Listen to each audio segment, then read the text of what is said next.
Hello, this is Simeon Chien here, and I'm going to take you through how I use Sibelius for some of my songs. So now I've got here Sibelius. If I open this, watch this. What I do, this package is starting to load up now.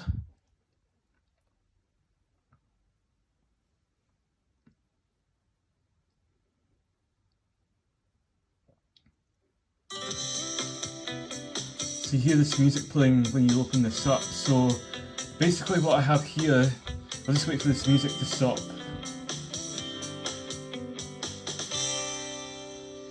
So basically when I go into this page, this is my quick start page, right?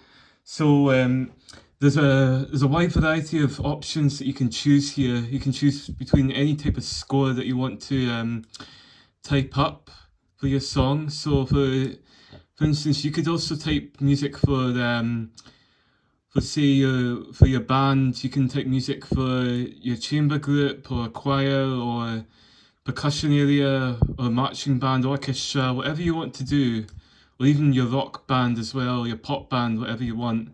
But for me, I just happen to go into a blank one because I think it's just easier doing it this way. So got my blank paper, and what I can do is, if I go into change instruments next, and say, you can do a wide range of instruments here, look.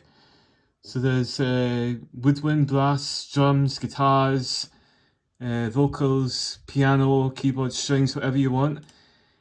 Normally if you go into rock and pop instruments, you'll get a better selection of your favourite instruments. So let's see, for example, I want to do something for bass. So for example, I want to do 5-string electric bass with notation, and I can add some tab in as well, and then we just OK that.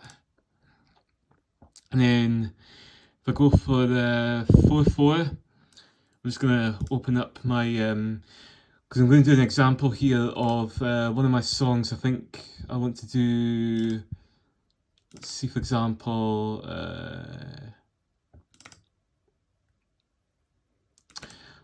Who Likes It from, this is from my 7th solo album in 2018.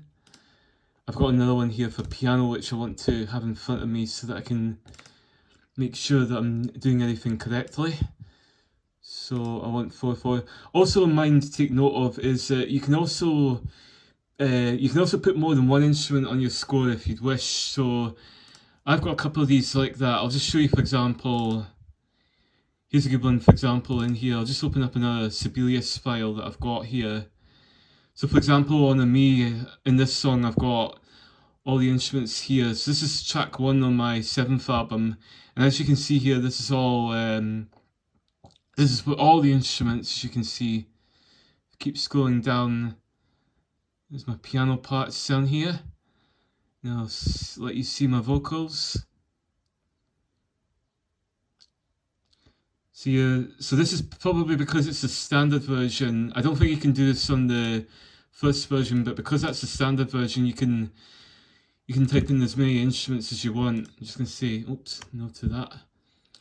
So basically what we want to do here to get started is I want to have the name of my song. So I'm going to do this one for, this is a bass score for Who Likes It.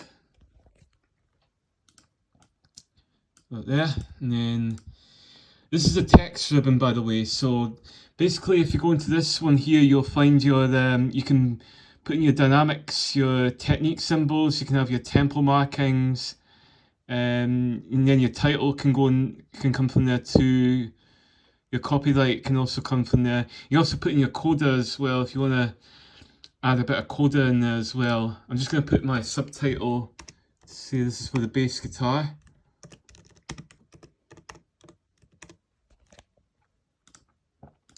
And I'll just show you a couple of other things on this ribbon as well.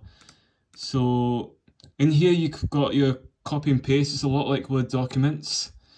You can add an extra number of your bars, and you can also share it. In this one here you can add your note, you click your note inputs. So for example, if I want to add some notes in, I'm going to put in, I'll just do a wee sample. So you've got this keypad So in this keypad, this is where you can choose the type of rhythm you want. You can choose your articulation, your accidentals, so your naturals, your sharps, and your flats. You can accent your notes, and as not to get confused with these dots here, this bottom here is for your rhythm. The one on the bottom is for your rhythm. So for example, if you want a dotted crotchet, you have to select both the crotchet and this dot here at the same time. And this dot here at the top is your staccato. That's your staccato dot. So if you want to shorten your notes, you can click that one and it'll add a staccato. This one here is mainly for your acciacaturas. And then you've got all your slides through here. And that's for your tremolos. This one here you can add close and open notes. For example, if you're doing drums, you can use that for your hi-hat notes.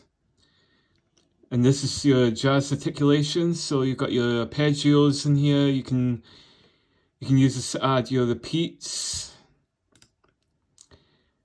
And this is all your accidentals. So you can easily get your naturals, your flats, and your sharps in there, but I happen to just catch them from there. Oh, and also you've got your tied notes. If you want to add a note that is, for example, this half note here, if it's up to there, and if you want to add another extra half note, you can do that and then tie that. This also lets you choose your triplets here. You can also transpose your score. And in the notations, which is the fun part, you can choose the type of clefs that you want to have. So you can have this is where you can add your treble, your bass, so your alto, tenor, or you could put in your tab. But that depends on I don't normally go into this. That depends what instrument I'm doing. So for instance, today I've got, because this is bass, I have to use the bass clef in that. And then you've got your key signatures, so you can choose your keys that you want to select your music into. So you have an option of keys here. You can also add in your own time signatures. So commonly I want to have 4/4, because that's the most common time in popular music. Occasionally I can use 12/8 for compound time. And there's cut time, which can occasionally come for jazz. And these are the bar lines here. You can add your own bar lines here. So you can put a start repeat and then put your end repeat. So that tells the music to go back to where they have to repeat. And then in here, what we have is, this is all your types of notations. So you can have, this is where you'll get your slurs, you can add in your crescendos, your trills, and you can add your glissandos if you'd liked. I also add pedal signs in there. These are for when I'm doing music for piano. And I can use these first and second time endings for skipping bars if I've got any end repeats. And these are all the rallentandos and the accelerandos for slowing down and speeding music up, and then it's for gradually getting quieter. And these are the slurs, of course, for doing hammer-ons. And this is because this is a standard version, I just got the notations for guitar now. There's a symbol there for doing bends, so that's all your guitar techniques, so that's your bend. This is your vibrato. There's two types of vibratos here. One normal one, one wide one. This is a vibrato for your whammy bar, if you're going to do any whammy bar techniques. This is for using sliders. This is for doing harmonics. This is for raking techniques. And then that's for holding the bend. And then you've got all your different types of harmonic techniques. There's your pinch harmonics, your touch harmonics. I commonly use palm muting techniques on that, because there's a lot of my songs have a lot of palm muting techniques, like Meet You There and Revolution Impact, etc. There's also pick scraping as well if I want to add pick scrape, I can have that, let note ring, and so on. Normally in the text as well, I commonly use box text if I want to add things like types of sounds that I want to use or techniques.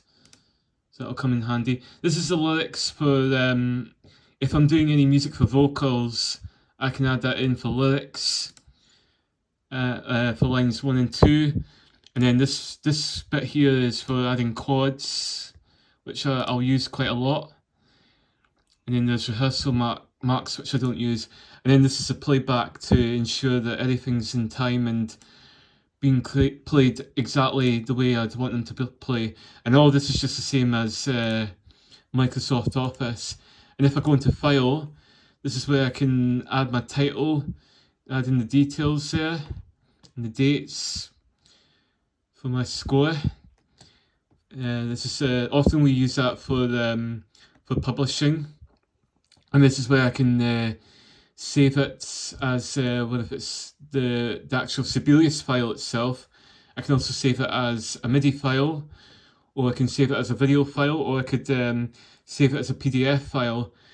And there's also the print option if I'd wish to print it. And that pretty much covers it for Sibelius. Thank you for listening, and I hope that's helped it, and hope to help you learn what I do on my songs.